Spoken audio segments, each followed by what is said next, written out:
Like, he's 21 years old.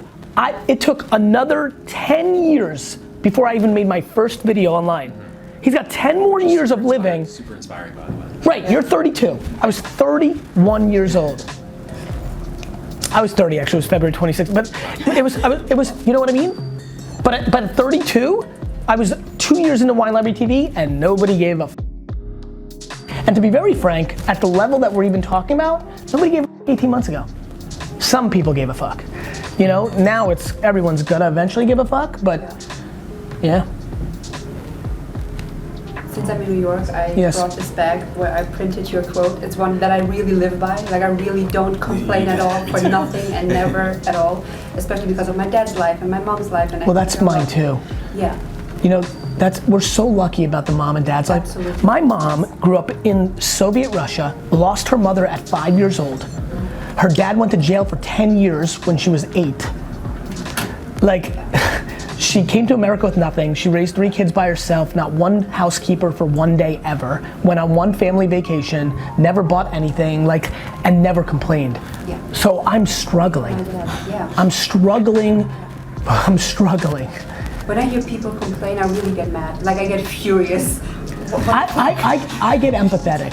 Also, I do. I don't get mad. I'm telling you, I get empathetic. I realize they don't have perspective. Yeah. If you have perspective, I just almost wish every day that people could, you know what I would love virtual reality to do? That there would be an app. I would build an app called Your Family Died. That would be my app. You'd go into VR, you'd walk in, it'd feel real, and you'd watch your family go into a car accident and you'd see their fucking death, right? And then you take it out and then you live your life. I promise you, you'll be happy as fuck. We're just back to your Tony Robbins video. And that's so funny. The first time Oh yeah, right? He said he was, like, that was an interesting moment, right? Super interesting, yeah. We were very different on that. Powerful, yeah. He was, what was he? He was like 15, he does something in the morning? Yeah, I don't remember. Affirmations in the mirror. Yeah. Oh Yeah. And I'm like, I just make pretend my mom's dead. Yeah. He was like lost, he was like, but it's perspective. That's the crazy thing, I do that too. I do that because we flew from war, so for me it was very natural. Real war. Yeah. Like, absolutely. you guys know people who died. Yeah, I saw people dying on the street. They were driven over with trunks. What do you call it? The big tanks. Yeah, tanks. Yeah, like I saw that. Right, like you can't unsee that. No, never. I was 4, but I still remember. Of course. Thinking like, I don't have food, I don't have, fuck that. Like, my parents are healthy, my family's healthy. The end. That is Period.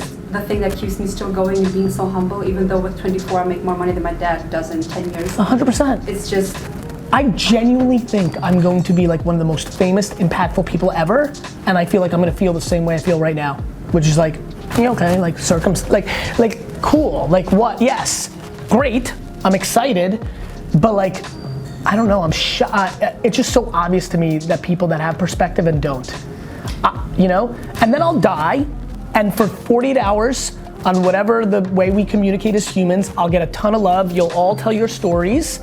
And then everybody will move on. yeah. And so like, that's how I feel. Like if that's what happened to Prince, if that's what happened to Maya Angelou, if that's what happens to like, well that's what's gonna happen, like, what? So, that's it. Like she had the opposite experience, a spoiled little brat. And then, started smoking weed at like, 15 or 16. And my dad just like said, like, I'm not giving you shit. Took away everything except for the roof pretty much.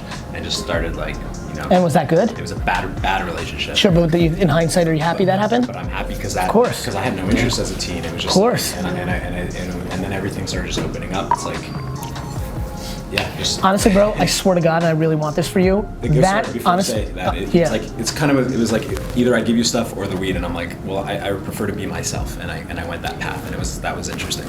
Go ahead. Just putting pressure on the system, however he contextualized it. These are all the things. Like, you know what's funny? I said this once before. I used to say this. I don't say it much now.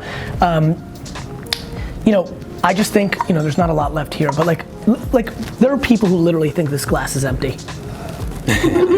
There are literally people who think it, and I just genuinely, and I'm not kidding, like, sorry, I'm taking your water. I'm gonna run out of room, and I don't even care about this carpet. Like this shit right here, this is full as fuck for me. Full as fuck. You give me that, I know exactly what to do with it. I know exactly what to do with what's in there. And that's it. That's my fucking life right there in a cup form. That's it. Yeah. I know exactly what the fuck to do with this, and other people don't know what to do with a full fucking container.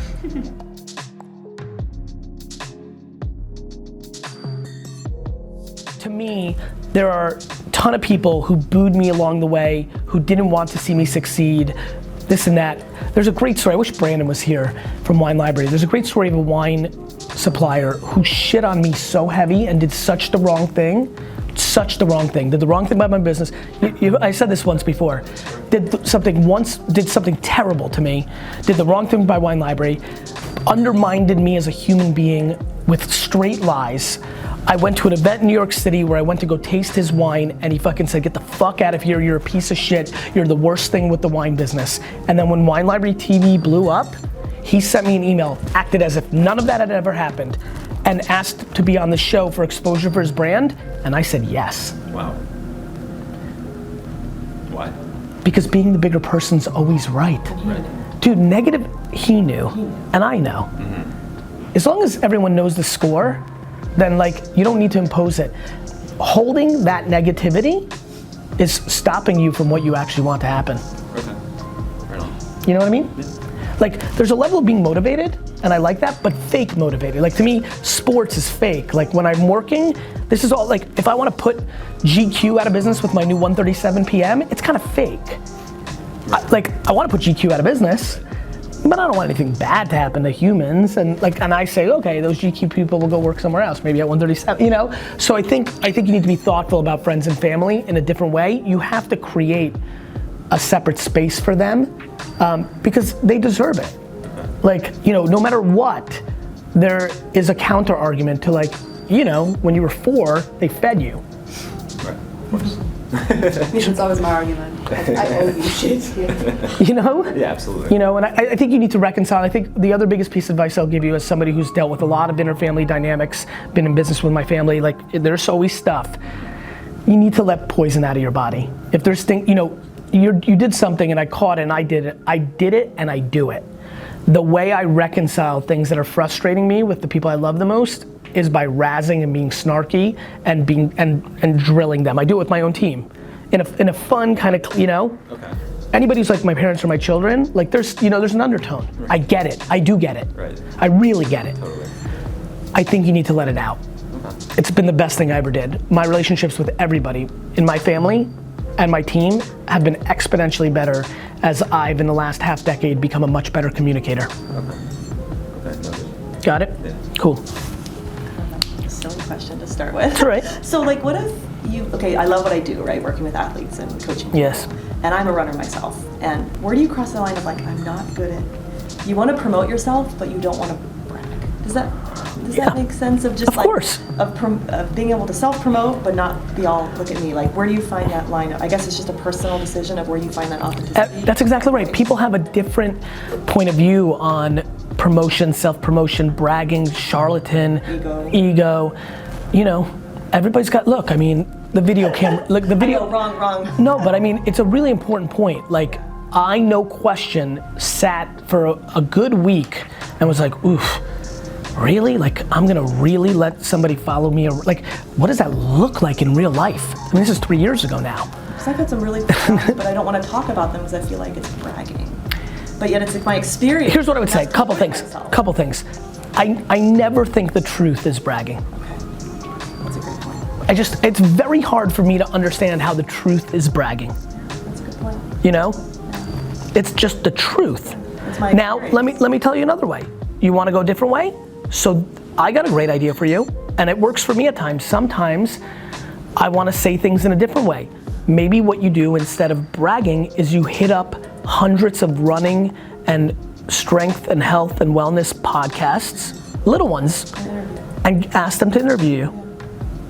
Maybe the way, that's right, maybe being interviewed is easier than, right? That's what a lot of people do. A lot of people just get interviewed.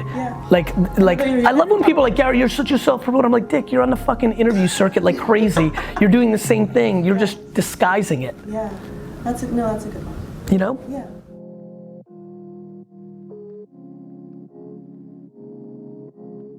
20s and you're really passionate about something.